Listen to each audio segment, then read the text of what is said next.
예수님께서는 가시는 곳마다 기사와 이적들을 펼치셨고 그 입술의 말씀은 권세 있는 말씀이었습니다. 천국이 가까이 왔음을 선포하시고 회개를 촉구하셨습니다. 말씀을 듣다 보니 저녁 때가 됐는데 사람들은 예수님을 쉴 수 있게도 하지 않고 돌아가지도 않았습니다. 잠시 말씀을 멈추신 예수님께서 제자들을 부르셨습니다. 그리고 그들에게 사람들을 먹이라고 말씀하셨습니다. 보리떡 5개와 물고기 2마리의 기적이 일어났습니다. 여자와 어린아이를 제외한 5,000명을 먹이고도 12바구니가 남았습니다. 예수님께 몰려온 사람들은 자신들의 고통과 슬픔을 호소하고 해결해 주시기를 구했습니다. 그들의 문제는 스스로 해결할 수 없는 문제들이었습니다. 그런데 오늘 양식의 문제를 예수님께서 해결하셨습니다. 예수님 앞에 선 사람들은 정말로 평범한 이스라엘 사람들이었습니다. 거의 모두가 하루에 한 끼 정도를 겨우 해결할 수 있을 정도의 형편에 있는 사람들이었습니다. 사람들은 생각했습니다. 우리가 그토록 기다리던 메시아가 바로 이분이다. 우리의 아픔과 고통을 치료해 주시고 먹고 사는 문제를 해결해 주실 분이 바로 우리의 눈앞에 있도다. 그동안 로마의 항감에 일어났던 지도자들과는 차원이 다른 바로 메시아이다. 이분이야말로 우리의 왕이 되셔야 할 분이다라고 생각했습니다. 요한복음 6장 15절에서는 이렇게 말합니다. 이스라엘의 무리들이 예수님을 억지로 붙들어 임금으로 삼으려고 했다라고 기록했습니다.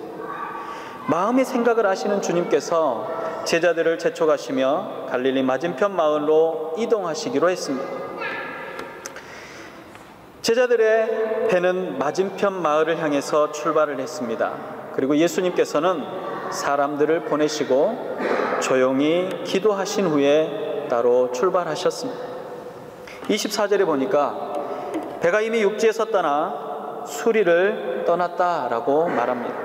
요한복음에서는 12월쯤 갔다라고 표현했고 또 마가복음에서는 바다 한가운데에 도착했다라고 말했습니다. 배를 출발할 때는 초저녁 해가 질 무렵이었는데 가다 보니 밤이 되어버렸습니다. 사실 갈릴리를 직접 여행을 하다 보면 큰 강이라, 정말로 큰 강이라 바다라고 부를 만합니다. 그런 갈릴리 한가운데서 바람이 거스름으로 물결로 말미암아 고난을 당하더라고 성경은 말하고 있습니다. 제자들은 큰 파도와 거친 바람으로 인해서 어려움을 겪게 되었습니다. 물론 제자들 중에는 노련한 어부들이 있었기 때문에 잘 헤쳐나갈 수도 있었을 것입니다. 우리도 제자들과 마찬가지로 인생의 어려운 일들을 만나곤 합니다. 그런 날들이 오면 고난이 왔다라고 말하고 힘겨워합니다. 인생의 고난은 삶의 형편이나 건강의 문제로 오기도 합니다. 때로는 대인관계에서 오는 문제로 어려움에 처해 있기도 하고 고난을 당하기도 합니다. 쉽게 이겨내거나 웃어넘길 수 있는 문제들도 있지만 그보다 더 지독하고 막막한 어려움들이 찾아오곤 합니다. 제자들의 상황이 그렇습니다. 갈릴리 바다는 바다를 둘러싼 높은 언덕들을 가지고 있습니다. 그래서 바람이 불면 한 곳에서 바람이 부는 것이 아니라 온 사면에서 바람이 갈릴리 바다 한가운데로 몰려오기 시작합니다. 맑은 하늘이 갑자기 어두워지고 비가 오거나 바람이 심하게 부는 경우가 아주 많습니다. 한 곳에서만 불어오는 바람이 아니라 사방에서 몰아치는 바람이 지금 제자들을 덮친 것입니다. 제자들이 탄 배에 바람이 거스리는 물결은 배가 가고자 하는 방향과 반대 방향으로 배를 밀어붙였습니다. 예수님께서 말씀하셨던 맞은편 마을로 가기 위해서 제자들은 사방에서 불어오는 거센 바람과 지금 사투를 벌이고 있습니다. 순풍이 아니라 역풍입니다. 역풍은 무엇입니까? 노를 저어도 배가 계속 제자리로 갈 수밖에 없는, 제자리를 머물 수밖에 없는 그런 바람입니다.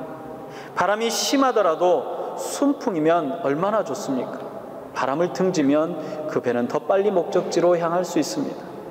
그런데 역풍이 불어오면 앞으로 전진할 수 없게 만들어버립니다. 아무리 애써도 앞으로 가려고 해도 얼굴을 강타하고 밀고 오는 바람은 고통스럽습니다. 그리고 앞으로 전진하기도 어렵습니다. 그것을 외면하고 뒤돌아서더라도 바람이 사라지는 것은 아닙니다. 여전히 내 등을 밀어 가고자 하는 방향으로 갈 수 없도록 막아섭니다. 막아는 바람이 정면으로 밀고 들어와서 제자들이 괴로이 노를 저었다라고 그때 상황을 말합니다. 죽을 힘을 다해서 노를 저었습니다. 그들 중엔 노련한 어부들이 있었지만 갈릴리의 변덕스러운 바람과 파도는 그들을 제자리에 머물게 하고 더 큰 두려움으로 그들을 엄습해 왔습니다. 밤 사경에 예수님께서 제자들을 향해서 걸어오셨습니다. 사경이라고 하는 시간은 로마의 시간 계산법에 의하면 해가 지는 일몰에서 해가 뜨는 일출까지 시간을 4등분, 4등분을 한 시간법입니다.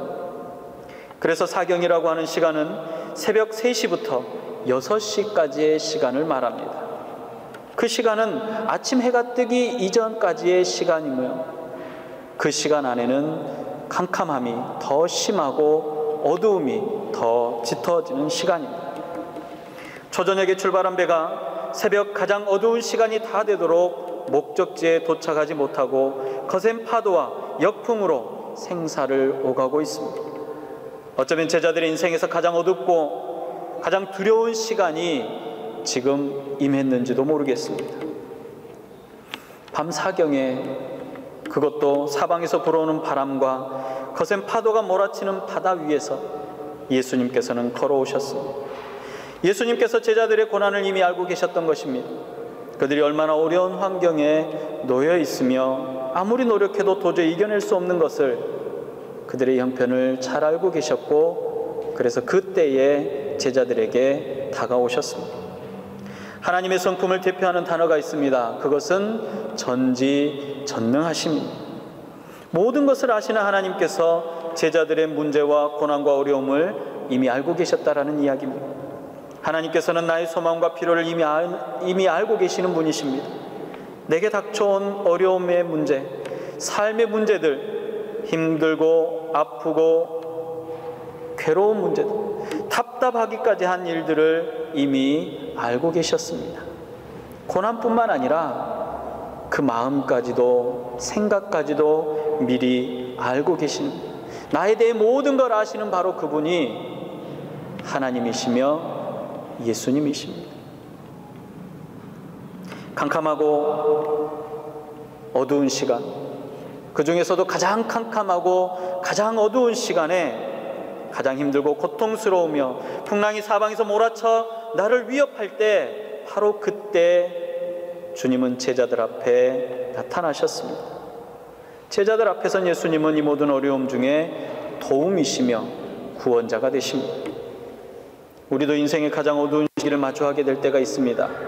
인생의 사경은 한 번만 찾아오는 것이 아닙니다. 또 쉽게 지나가지도 않습니다.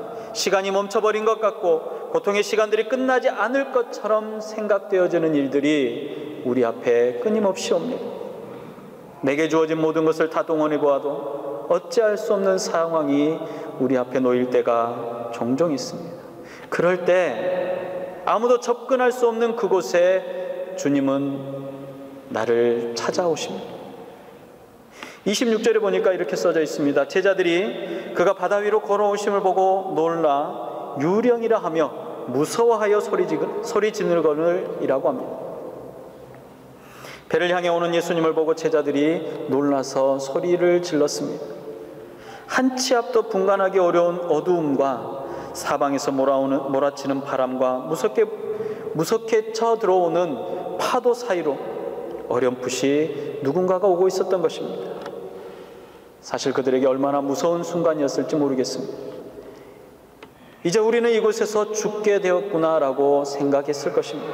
그때 주님께서 제자들을 향해서 말씀을 하십니다. 안심하라. 나니 두려워하지 마라. 무엇 때문에 안심하라는 것입니까? 또 무엇 때문에 두려워하지 말라는 것입니까? 내가 여기 있으니 안심하라는 것입니다. 내가 여기 있으니 두려워하지 말라는 것입니다. 내가 여기 있다고 말씀하시는 분은 지금 사방에서 불어오는 바람과 큰 파도에도 영향을 받지 않고 제자들에게 걸어오신 예수님이십니다. 말씀으로 높은 파도와 비바람을 잔잔케 하시는 분이십니다. 말씀으로 불치의 병을 고치시는 분이십니다. 모든 창조의 사건에 말씀으로 역사하셨고 그 말씀이 육신이 되어 제자들 앞에 서 계신 바로 그분이시기 때문입니다. 우리가 고난 중에 고통당하며 캄캄한 어둠과 같은 상황 속에 있을지라도 안심하고 두려워하지 않을 수 있는 바로 그것은 이 모든 것의 주인이 되시는 주님이 나와 함께 하시기 때문입니다. 그리고 그 주님은 이미 나의 모든 상황을 알고 계신 분이십니다. 사경의 풍랑을 뚫고 바다 위를 걸어서 나를 찾아오시는 분이십니다. 그분이 나와 함께 하시고 내 손을 잡으시니 안심하고 두려워하지 않는다라는 것입니다. 지금 제자들이 처해 있는 상황은 여유롭거나 평화로운 상황이 아닙니다. 죽음의 공포가 손끝 하나 움직일 수 없는 어려운 시기입니다. 죽을 것 같은 공포에 쌓여 있는 순간입니다. 그 상황에서 예수님께서 제자들에게 하신 말씀입니다. 안심하라, 두려워하지 말라. 안심할 수 없는 상황에 있지만 안심하라고 하십니다. 두려워할 수밖에 없는 상황이지만 두려워하지 말라고 말씀하십니다.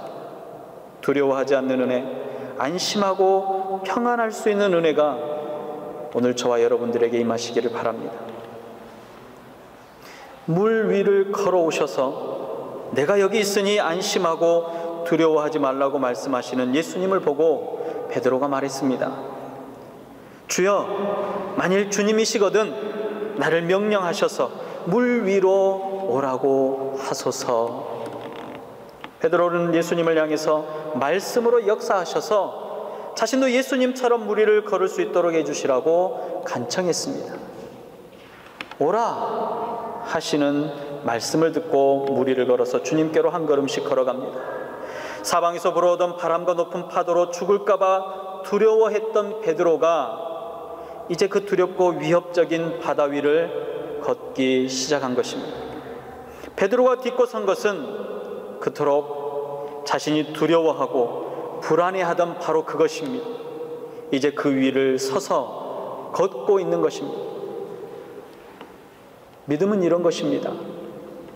한없이 우리의 목을 조여오고 숨이 멎을 것만 같은 어려움이 한순간에 아무런 위협도 되지 못하고 그저 그런 아무것도 아닌 것이 되어버린 것입니다.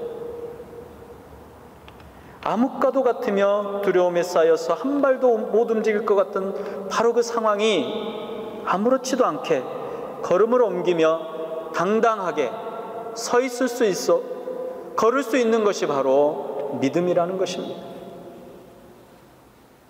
그런데 잠시 후에 베드로가 물에 빠집니다. 30절에 보니까 바람을 보고 무서워 빠져가는지라 소리를 질러 이르되 주여 나를 구원하소서 라고 외쳤습니다. 예수님을 향해 걸어가던 베드로가 순식간에 빠져버렸습니다. 그 이유는 베드로가 바람을 보았기 때문이라고 성경은 말합니다. 바람을 보는 순간 자신이 물 위를 걸을 수 있었던 믿음이 흔들리며 사라져버렸습니다. 성난 파도를 잔잔케 하실 수 있는 것도 사방에 불어오는 바람을 멈출 수 있게 하시는 것도 전능하신 하나님이신 예수님의 말씀 때문입니다. 마찬가지로 인간인 베드로를 물 위로 걷게 하시는 것은 창조주이신 예수님의 신적인 권능이었습니다. 그런데 베드로가 순간 바라본 것은 세상의 어려움이었습니다. 그 어려움이 자신을 삼켜버릴 것처럼 생각이 들었고 믿음은 흔들렸습니다. 두려움에 가득 차버렸습니다. 예수님께서는 줄곧 제자들과 자신을 따르던 사람들에게 권능의 말씀으로 천국을 선포하셨습니다. 세상의 그 어떤 지혜나 지식으로 말씀하지 않으셨습니다. 가는 곳곳마다 몰려드는 고통에 쌓여있는 사람들을 말씀으로 치료하시고 위로하셨습니다. 예수님께서는 세상의 기술이나 의술로 그들을 치료하신 게 아닙니다. 말씀으로 치료하셨습니다. 그 모습을 제자들은 수도 없이 목격했습니다. 그동안 말씀하셨던 일들을 실제 경험할 수 있도록 예수님은 늘 그들에게 보이셨습니다. 오늘 본문의 말씀도 마찬가지로 제자들에게 자기 자신을 보이신 것입니다. 가장 가까운 곳에서 듣고 경험한 베드로조차도 그 믿음 안에 굳건히 서지 못하고 연약하며 세상의 어려움에 자기를 버려둔 것을 볼 수 있습니다. 예수님께서는 베드로의 연약한 믿음을 책망하셨습니다. 예수께서 즉시 손을 내밀어 그를 붙드시며 이르시되 믿음이 작은 자여 왜 의심하였느냐라고 말씀하셨습니다. 왜 의심하였느냐라고 물으셨습니다. 만물의 주인이신 예수님의 말씀만을 믿고 걸었어야 했는데 왜 그 마음이 두 가지 생각으로 저울질하느냐라고 책망하신 것입니다. 베드로는 풍랑을 두려워하며 배 위에서 내려오지 말았어야 했습니다. 또는 풍랑을 걸어오신 예수님의 말씀을 의지해서 물 위를 걷든지 한 가지만을 선택하여야 했습니다. 믿음에는 중간지대는 존재하지 않습니다. 온전한 믿음은 하나님의 온전한 역사를 경험하고 성남 바다 위를 걸으며 평강을 누릴 수 있는 것입니다. 우리는 늘 입술로 하나님을 전지전능하신 하나님이라고 고백합니다. 전지하다라는 말은 무슨 말입니까? 모든 것을 아신다라는 말입니다. 전능하시다라는 말은 모든 것을 하실 수 있다라는 말입니다. 하나님의 능력에는 제한이 없습니다. 모든 것을 아시며 모든 것을 하실 수 있으십니다.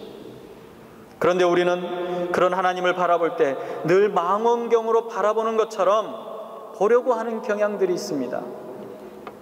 온 우주가 하나님의 창조의 작품이며 모든 역사의 주인공이신데 우리가 보려고 하는 하나님의 능력은 내 눈앞에 내가 설정한 아주 조그마한 공간이라는 것입니다.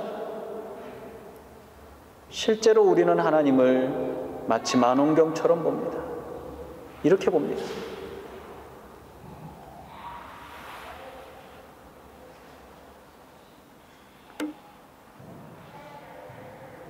전능하신 하나님의 능력은 제한이 없는데 우리가 보는 하나님은 내 눈에 대어져 있는 조그마한 동그라미 안으로만 하나님을 찾고 보고 믿으려고 한다는 사실입니다.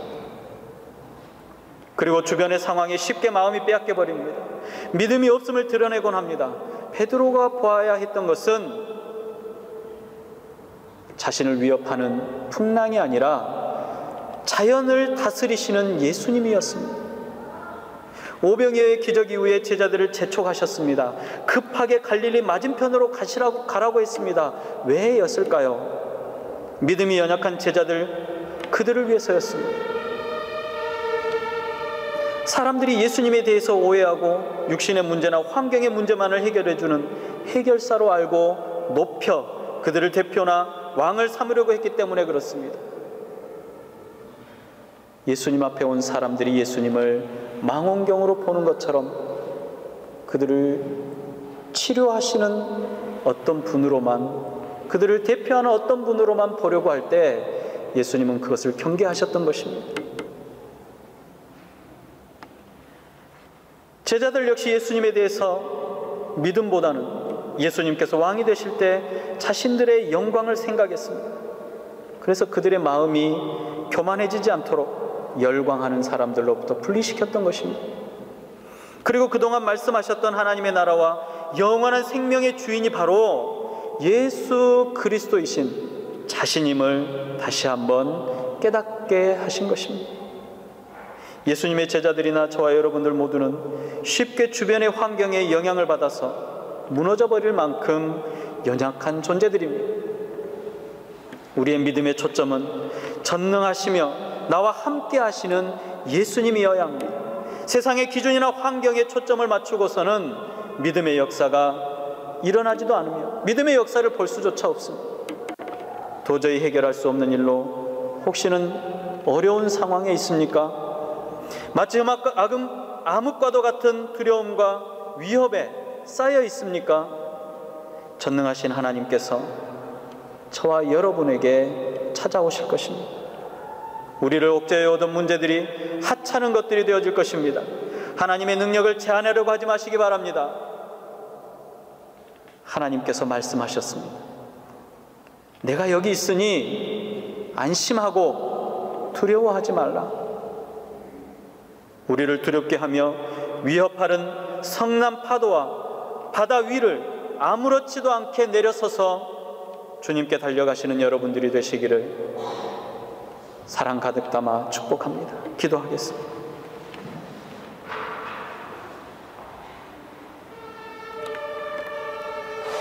너무 연약하기 때문에 시시때때로 늘 주님 앞에 구합니다. 나에게 용기를 주시고 능력을 주시고 힘을 주시며 그것도 모자라 우리의 신음에 함께 아파하시고 동행하시는 주님, 이 시간 우리 앞에 오심을 감사를 드립니다. 손 내밀며 내가 여기 있으니 안심하라고 하시는 그 말씀에 평안을 누리게 하여 주시옵소서. 두려워하지 말라고 하는 그 말씀에 기쁨을 누리게 하여 주시옵소서. 나를 위협하고 괴롭히며 힘겹게 했던 그 암흑과도 같은 시간과 상황들을 위해 아무렇지도 않게 딛고 일어서서 주님 앞으로 달려갈 수 있는 믿음이 우리 안에 있게 허락하여 주시옵소서. 혹시는 우리의 믿음이 연약하면 그 믿음마저도 굳건해 주게 도움을 주시는 우리 주님, 이 시간에 우리와 함께하여 주심을 감사합니다. 슬프고 괴로울 때마다 함께하여 주심을 감사합니다. 다시 한번 구합니다. 우리의 상황 가운데 승리할 수 있도록 용기를 허락하여 주시옵소서. 또한 굳건한 믿음을 허락하여 주시옵소서. 다시는 주변의 하찮은 상황들로 인해서 믿음이 흔들리지 않고 무너지지 않으며 쓰러지지 않고 빠져들지 않도록 붙들어 주시옵소서. 온전히 주님, 온 우주의 승리자요 주인이심을 고백하며 우리 구주 예수님의 이름으로 기도드리옵나이다. 아멘.